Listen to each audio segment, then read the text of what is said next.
Traditionalist conservatism, also known as traditional conservatism, traditionalism, classical conservatism and Toryism, is a political philosophy emphasizing the need for the principles of natural law and transcendent moral order, tradition, hierarchy and organic unity, agrarianism, classicism and high culture, and the intersecting spheres of loyalty. Some traditionalists have embraced the labels reactionary and counterrevolutionary, defying the stigma that has attached to these terms since the Enlightenment. Traditionalism developed throughout the 18th century Europe. In the middle of the 20th century it started to organize itself in earnest as an intellectual and political force. This more modern expression of traditionalist conservatism began among a group of U.S. university professors who rejected the notions of individualism, liberalism, egalitarianism, modernity, and social progress, promoted cultural and educational renewal, and revived interest in the church, the family, the state, local community, etc.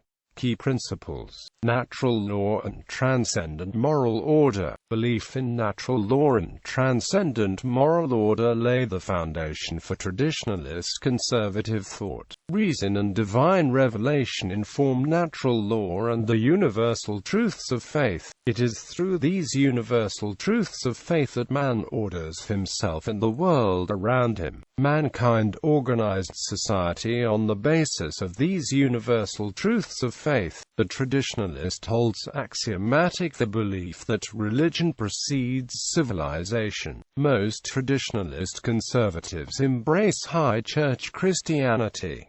Not all traditionalists, however, are high church Christians. Other traditionalists whose faith traditions are notable include Caleb Stengel, who is an evangelical Protestant. Many conservative mainline Protestants are also traditionalist conservatives, including some of writers for Touchstone magazine. Many traditionalists are Jewish, such as the late Will Herberg, Irving Louis Horowitz, Mordecai Rochwald, and Paul Gottfried. Tradition and custom. As the name suggests, traditionalists believe that tradition and custom guide man and his worldview. Each generation inherits the experience and culture of its ancestors, and through convention and precedents man is able to pass it down to his descendants. To paraphrase Edmund Burke, often regarded as the father of modern conservatism, the individual is foolish, but the species is wise. Hierarchy and organic unity. Traditionalist conservatives believe that human society is essentially hierarchical. Hierarchy allows for the preservation of the whole community simultaneously, instead of protecting one part at the expense of the others. Agrarianism. While most traditionalist conservatives are cosmopolitan and many live in urban centers, the countryside and the values of rural life are prized highly. The principles of agrarianism are central to a traditionalist's understanding of rural life. Classicism and high culture. Traditionalists defend classical Western civilization and value an education informed by the texts of the Hebraic, Greek, Roman, and medieval eras. Similarly, traditionalists are classicists who revere high culture in all of its manifestations. Citation needed. Patriotism, localism, and regionalism. Unlike nationalists, who esteem the role of the state and nation over the local or regional community, traditionalists hold up patriotism as a key principle. Traditionalist conservatives think that loyalty to a locality or region is more central than any commitment to a larger political entity. Traditionalists also welcome the value of subsidiarity and the intimacy of one's community, preferring the civil society of Burke's little platoons over the expanded state. Nationalism, alternately, leads to jingoism and views the state as abstract from the local community and family structure rather than as an outgrowth of these local realities. Intellectual inheritance. British influences. Late 18th century. Edmund Burke. Traditionalist conservatism began with the thought of Anglo-Irish Whig statesman and philosopher Edmund Burke, whose political principles were rooted in moral natural law and the Western tradition. Burke believed in prescriptive rights and that those rights were God-given.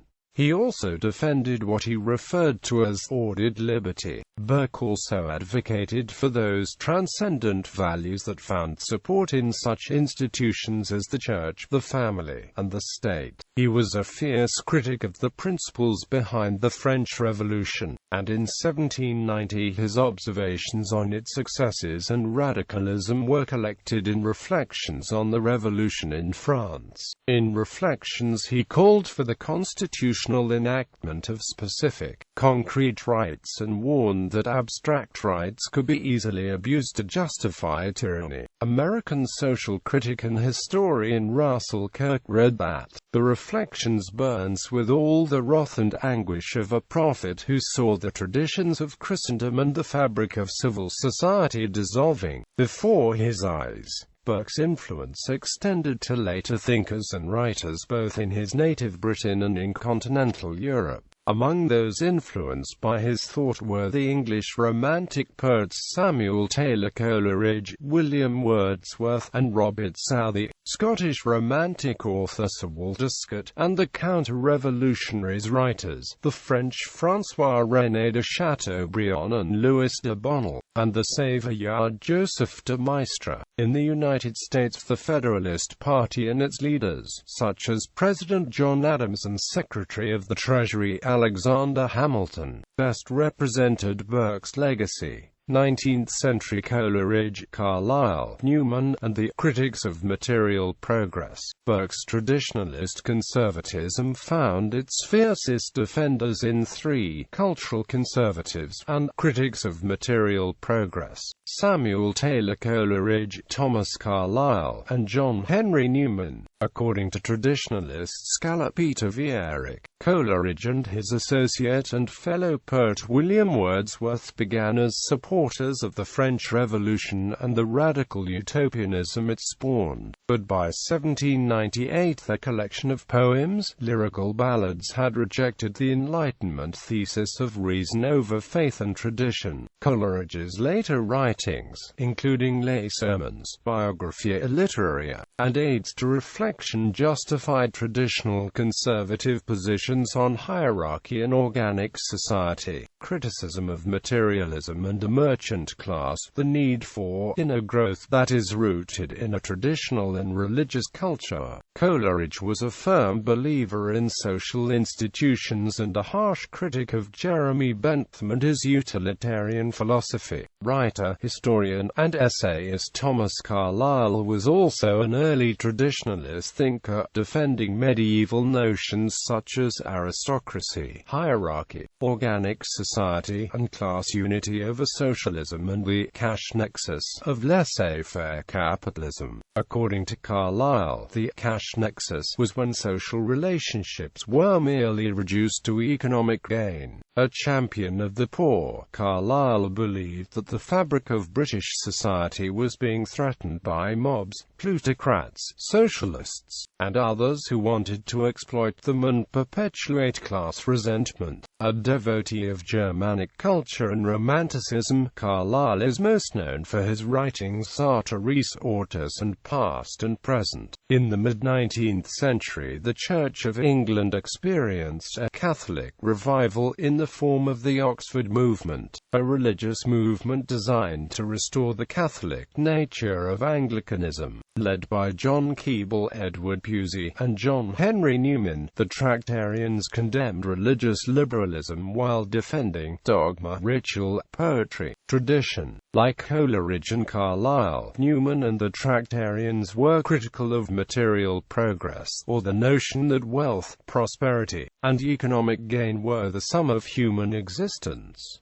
Arnold and Ruskin, Cultural and Artistic Criticism. Culture and the arts were also important to British traditionalist conservatives, and two of the most prominent defenders of tradition in culture and the arts were Matthew Arnold and John Ruskin. Matthew Arnold, a poet and cultural critic, is best known for his poetry and literary, social, and religious criticism. His book, Culture and Anarchy, took on the middle-class Victorian values of the day and argued for a return to the classical literature of the past. Arnold also viewed with skepticism the plutocratic grasping in socio-economic affairs which Coleridge, Carlyle, and the Oxford movement criticized. One of the themes that traditionalist conservatives have consistently reiterated has been the theme that industrial capitalism is as questionable as the classical liberalism which spawned it. Carrying on in this tradition was cultural and artistic critic John Ruskin, a medievalist who called himself a Christian socialist and cared much for standards in culture, the arts, and society. For Ruskin, the Industrial Revolution had fomented dislocation, rootlessness,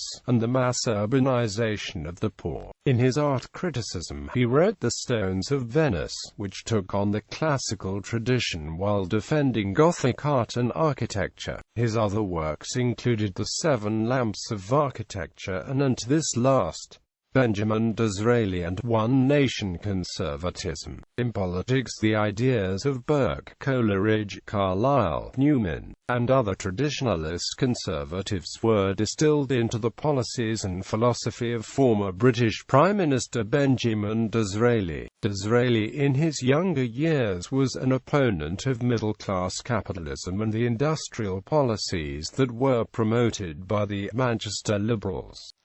Seeking a way to alleviate the suffering of the urban poor in the wake of the Industrial Revolution, Disraeli sought out to unify the nation by way of One Nation Conservatism, where a coalition of aristocrats and the common working man would unite to stave off the influences of the liberal middle class. This new coalition would serve as a way to work with the enfranchised masses while grounding them in ancient conservative traditions. Disraeli's ideas found fruit in the Young England movement and in writings such as Vindication of the English Constitution, a radical Tory, and his social novels, Coningsby and Sybil. A few years later, his One Nation Conservatism found new life in the Tory democracy of Lord Randolph Churchill and in the early 21st century in the progressive conservatism of the Red Tory thesis of British philosopher Philip Blond. 20th century. The distributists in the early 20th century traditionalist conservatism found its defenders through the efforts of Hilaire Belloc, K. Chesterton and other proponents of the socio-economic system they advocated. Distributism, originating in the papal encyclical Rerum Novarum, distributism employed the concept of subsidiarity as a third-way solution to the twin evils of socialism and capitalism. It favors local economies, small business, the agrarian way of life, and craftsmen and artists. In such books as Belloc's The Servile State, Economics for Helen, and an essay on the restoration of property, and Chesterton's The Outline of Sanity, traditional communities that echoed those found in the Middle Ages were advocated and big business and big government condemned. In the United States, distributist ideas were embraced by the journalist Herbert Agar, Catholic activist Dorothy Day, and through the influence of the German-born British economist E. F. Schumacher, and were comparable to the work of Wilhelm Röpke. T.S. Elliot and Christopher Dawson, a champion of the Western tradition and Orthodox Christian culture. T.S. Eliot was also arguably the last great poet of the English language. Known for his poem, The Waste Land, Eliot was a political reactionary who used modernist literary means for traditionalist ends. His After Strange Gods and notes towards the definition of culture align with the tradition of Christian humanism extending back to Edmund Burke, Samuel Taylor Coleridge, Thomas Carlyle, John Ruskin, K. Chesterton, and Hilaire Belloc, educated by Irving Babbitt and George Santayana at Harvard University. Eliot was friends with Alan Tate and Russell Kirk.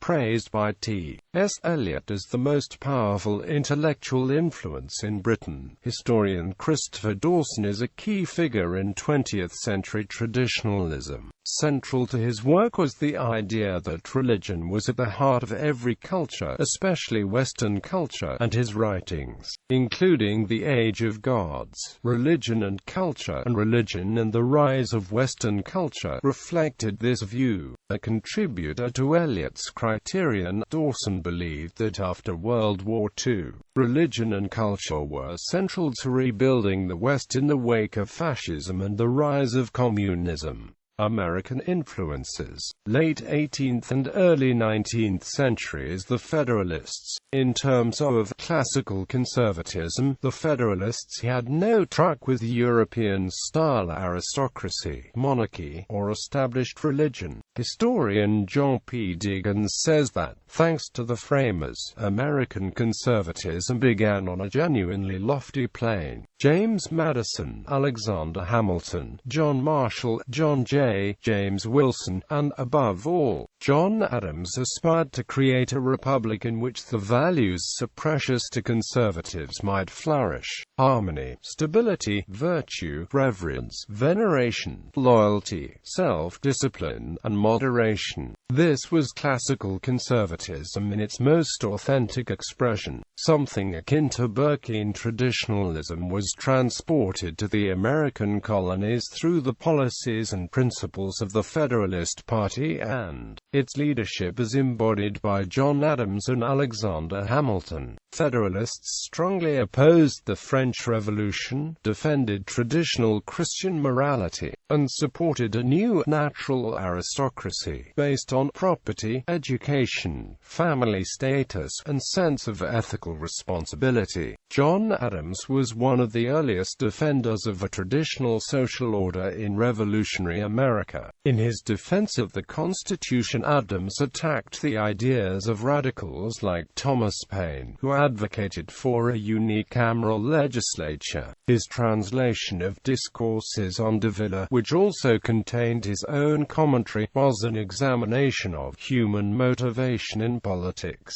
Adams believed that human motivation inevitably led to dangerous impulses where the government would need to sometimes intervene. The leader of the Federalist Party was Alexander Hamilton, Secretary of the Treasury and co-author of the Federalist Papers, which was then and to this day remains a major interpretation of the new 1789 Constitution. Hamilton was critical of both Jeffersonian classical liberalism and the radical ideas coming out of the French Revolution. He rejected laissez-faire economics and favored a strong central government. Early 19th century through late 19th century, Webster, Choate, and the Whigs. In the era after the Revolutionary generation, the Whig Party had an approach that resembled Burkean conservatism. Although Whigs rarely cited Burke, Whig statesmen led the charge for tradition and custom against the prevailing democratic ethos of the Jacksonian era, standing for hierarchy and organic society. In many ways, the concepts of the Union paralleled Benjamin Disraeli's One Nation conservatism. Along with Henry Clay, the most noteworthy Whig statesman was Boston's Daniel Webster, a firm Unionist. His most famous speech was his second reply to Hayne, where he criticized the argument from Southerners such as John C. Calhoun that the states had a right to nullify the Constitution and therefore were more important than the federal republic as a whole. Webster rarely or never mentioned Burke, but he occasionally followed similar lines of thought. Webster's intellectual and political heir was Rufus Choate, who admired Burke. Choate was a part of the emerging legal culture in New England, centered on the newly formed Harvard Law School. He believed that lawyers were preservers and conservers of the Constitution and that it was the duty of the educated to govern political institutions.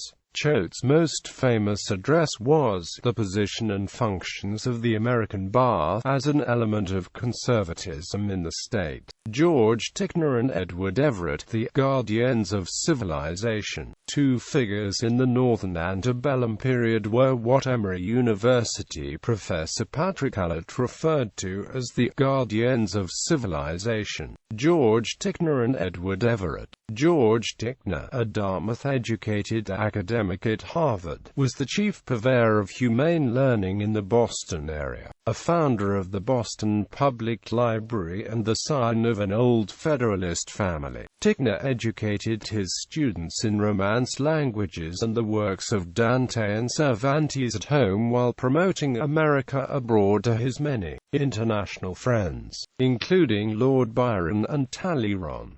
Edward Everett, like Ticknor, was educated at the same German university. He advocated for the U.S. to follow same virtues as the ancient Greeks and eventually went into politics as a Whig, a firm unionist. Everett deplored the Jacksonian democracy that swept the nation. A famed orator in his own right, he supported Lincoln against Southern secession. Orestes Brownson, American Catholic journalist and political theorist. Orestes Brownson is best known for writing The American Republic, an 1865 treatise examining how America fulfills Catholic tradition and Western civilization. Brownson was critical of both the Northern abolitionists and the Southern secessionists and was himself a solid Unionist. Early 20th to mid-20th century, the Bookman and the American Review. In the 20th century, traditionalist conservatism on both sides of the Atlantic centered on two publications, the Bookman and its successor, the American Review, owned and edited by the eccentric Seward Collins. These journals published the writings of the British distributists, the New Humanists, the Southern Agrarians, T.S. Eliot, Christopher Dawson, A.L. Eventually, Collins drifted towards support of fascism, and as a result lost the support of many of his traditionalist backers. Despite the decline of the journal due to Collins' increasingly radical political views, the American Review left a profound mark on the history of traditionalist conservatism. The New Humanists, another intellectual branch of early 20th century traditionalist conservatism, was known as the New Humanism, led by Harvard University professor Irving Babbitt and Princeton University professor Paul Elmer Moore. The New Humanism was a literary and social criticism movement that opposed both Romanticism and naturalism. Beginning in the late 19th century, the New Humanism defended artistic standards and first principles. Reaching an apogee in 1930, Babbitt and Moore published a variety of books including Babbitt's Literature and the American College, Rousseau and Romanticism, and Democracy and Leadership, and Moore's Shelburne Essays.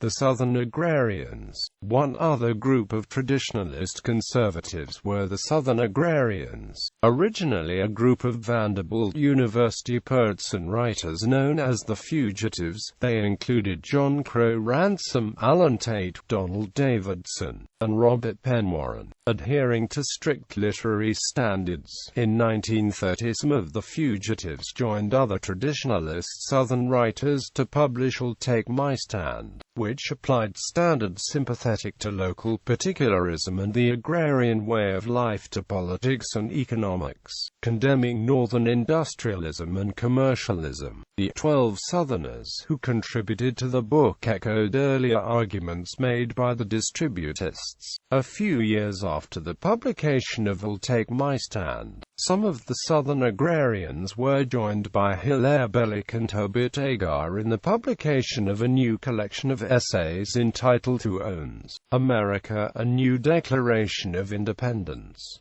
The Southern Agrarians had a great influence on New Conservative scholar Richard M. Weaver and writer farmer Wendell Berry. Other influences. Other traditionalist conservative influences on those who emerged in the 1940s and 1950s as the New Conservatives included Bernard Iddings Bell, Gordon Keith Chalmers, Grenville Clark, Peter Drucker, Will Herberg, and Ross J. S. Hoffman.